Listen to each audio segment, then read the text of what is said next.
ചേലാട്ടിൽ വിവിധ സംഘടനകളുടെ നേതൃത്വത്തിൽ ലഹരിവിരുദ്ധ ബോധവൽക്കരണ പരിപാടി സംഘടിപ്പിച്ചു.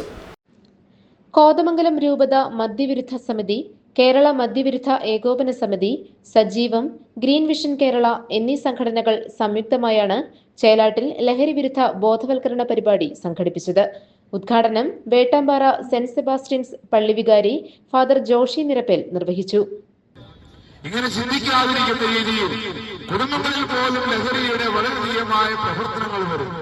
മാതാപിതാക്കന്മാർക്കൊന്നും ഒരിക്കലും മക്കളെ ആരെയും ചീത്തയാക്കണമെന്നുള്ള ആഗ്രഹമില്ല എങ്കിലും സുഹൃത്തുക്കൾ വഴിയും സമൂഹത്തിലെ പല വ്യക്തികൾ വഴിയും ഏജന്റുമാർ വഴിയും ഒരുപക്ഷെ അവര് കുടിക്കുന്ന പാനീയങ്ങളിലൂടെയോ കഴിക്കുന്ന ഭക്ഷണപദാർത്ഥങ്ങളിലൂടെയോ അവരറിയാതെ തന്നെ അവരെ അടിമകളാക്കുവാൻ വേണ്ടി ആർക്കും സാധിക്കുമെന്നുള്ളതാണ്.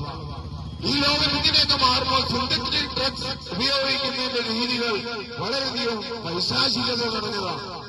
അവർക്കൊന്നും കുട്ടികൾ ഉണ്ടാവുകയില്ല എന്നുള്ളത് മാത്രമല്ല, സിന്തറ്റിക് ഡ്രഗ്സ് ഉപയോഗിക്കുന്ന ആൾക്കാർക്കൊന്നും കുട്ടികൾ ഉണ്ടാവുക എന്നുള്ളത് മാത്രമല്ല, അത് അവരുടെ ജീവിതത്തെ തന്നെ വൈകൃതപരമായ രീതിയിൽ മാറ്റുകയാണ്.